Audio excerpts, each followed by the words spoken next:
بسم الله الرحمن الرحيم، والصلاة والسلام على أشرف المرسلين سيدنا محمد عليه أفضل الصلاة والسلام.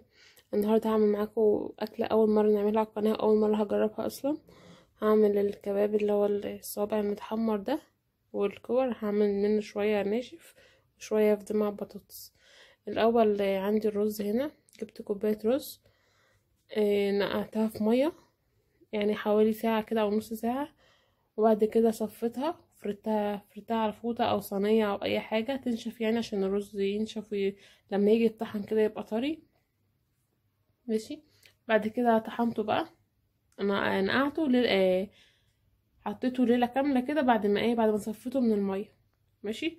هنا جبت ربطة خضرة على ربطة كزبرة، خرطتها معانا طرف فصوص توم وبصلاية واحدة بس، قطعتها 4/4. معانا بطاطس مكعبات نحطها في الدمعة. معانا هنا يعني حوالي كده نص كيلو لحمة. وهنا التوابل معايا شطة وكمون وفلفل اسمر وملح. هعمل مع الدمع ده بالبطاطس، هعمل معاه رز بشعرية. تمام. دلوقتي هنيجي عند الخلاط بقى. هحط البصل، وهحط الخضرة والكزبرة، وهحط التوابل. ماشي. ونضربهم مع بعض في الخلاط بالراحة، بس هحط بق مية بس اللي هو يحرك الخليط ده كله، ونضرب فيه بالراحة واحدة واحدة، يعني مش على طول، لان هو الخليط هيبقى تقيل اصلا. ما نستعجلش عليه، احنا نشغل ونطفي لحد ما يتخلط كله في بعضه كده. انا ضربت الخليط، هشوف بقى اعمل ازاي.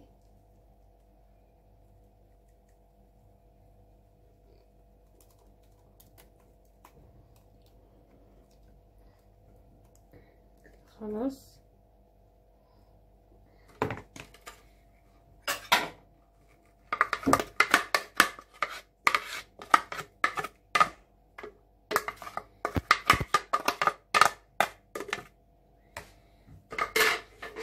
هجيب بقى اللحمة اهي، نبدأ نحطها على الرز والخليط، ونخلطهم مع بعض كده لحد ما